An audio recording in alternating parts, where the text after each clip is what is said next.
नमस्कार, स्वागत है आप सभी का आपके अपने YouTube चैनल पर। और मैं आज कुछ प्रश्न आपके लिए लाया हूं जो कि आगामी परीक्षाओं के लिए आप सभी के लिए बहुत ही महत्वपूर्ण साबित होंगे। तो आइए शुरू करते हैं पहले प्रश्न से। पहला प्रश्न है हमारा, सबसे गहरी झील कहां पर है?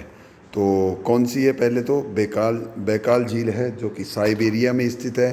प्रश्न नंबर 2 है, भारत का प्रवेश द्वार, ये प्रवेश द्वार किसे कहा जाता है? तो भारत का जो प्रवेश द्वार है वो मुंबई को कहा जाता है। आगे देखिए, मंदिरों की पुण्य भूमि किसे कहा जाता है? तमिलनाडु को कहा जाता है। भारत का मैनचेस्टर किसे कहा जाता है? चौथा प्रश्न है हमारा, ये है अहमदाबाद को भारत का मैनचेस्टर कहा जाता है। पांचवा प्रश्न है हमारा, झीलों का नगर किसे कहा जाता है? तो झीलों का नगर हमारा श्रीनगर है। प्रश्न नंबर 6 हमारे पास, धान की डलिया किसे कहा जाता है? तो धान की डलिया जिसे कहा जाता है वो प्रदेश है छत्तीसगढ़। भारत का बगीचा किसे कहा जाता है? भारत का बगीचा बेंगलुरु को कहा जाता है। प्रश्न नंबर 8 है, भारत का पेरिस किसे कहा जाता है? तो भारत का पेरिस कहा जाता है जयपुर को। अगला प्रश्न हमारा 9वां प्रश्न है, त्योहारों का नगर कौन सा है? तो त्योहारों का नगर मदुरै को कहा जाता है। फलों की डलिया किस प्रदेश को कहा जाता है? तो वो है, फलों की डलिया कहा जाता है हिमाचल प्रदेश को। अगला प्रश्न हमारा 11वां प्रश्न आ गया है, भारत का नेपोलियन किसे कहा जाता है? भारत का नेपोलियन समुद्रगुप्त को कहा जाता है। 7 टापुओं का शहर किसे कहा जाता है? 7 टापुओं का शहर है मुंबई। बुनकरों का शहर किसे कहा जाता है? बुनकरों का शहर पानीपत को कहा जाता है। अंतरिक्ष और इलेक्ट्रॉनिक सिटी किसे कहा जाता है?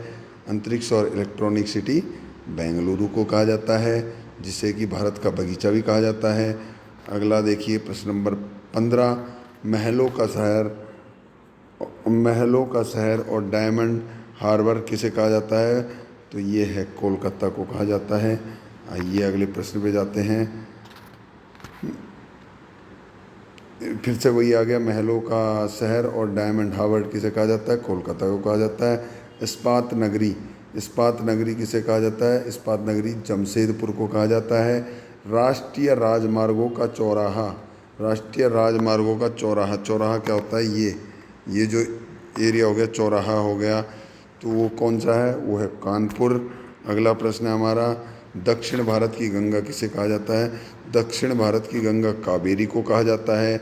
एशिया के अंडों की टोकरी आंध्र प्रदेश को कहा जाता है। बृहद गंगा जो है किस नदी को कहा जाता है? बृहद गंगा कौन सी नदी है? वो है गोदावरी नदी को कहा जाता है बृहद गंगा। अगला प्रश्न हमारे पास पुस्तक है, इंडिया T20 पुस्तक के लेखक कौन है? तो इंडिया T20 पुस्तक के लेखक है APJ अब्दुल कलाम जी। पाक स्टेट किन 2 देशों को जोड़ता है? तो पाक स्टेट जोड़ता है, बहुत ही महत्वपूर्ण प्रश्न है ये भी, पाक स्टेट श्रीलंका और भारत को जोड़ता है। अगला प्रश्न हमारा, जस्ता के लिए प्रसिद्ध जावरा खान कहाँ स्थित है? तो जस्ता के लिए जावरा खान जो है वो राजस्थान में स्थित है। और अंतिम प्रश्न हमारा है कि मानसून का आगमन सर्वप्रथम किस राज्य में होता है? तो मानसून का आगमन सबसे पहले केरल राज्य में होता है। तो ये थे हमारे आज के 24 प्रश्न जो कि बहुत ही महत्वपूर्ण है, और ये आगामी परीक्षाओं के लिए, प्रतियोगी परीक्षाओं के लिए ये बहुत ही महत्वपूर्ण रहेंगे। तो अगर आपको ये वीडियो अच्छी लगी हो तो इसे लाइक करें, अपने सभी मित्रों तक इस जानकारी को पहुंचाएं, शेयर करें, और आपके अपने इस YouTube चैनल को सब्सक्राइब करना बिल्कुल भी ना भूलें। मिलते हैं अगली वीडियो में, तब तक के लिए नमस्कार, जय हिंद, जय भारत।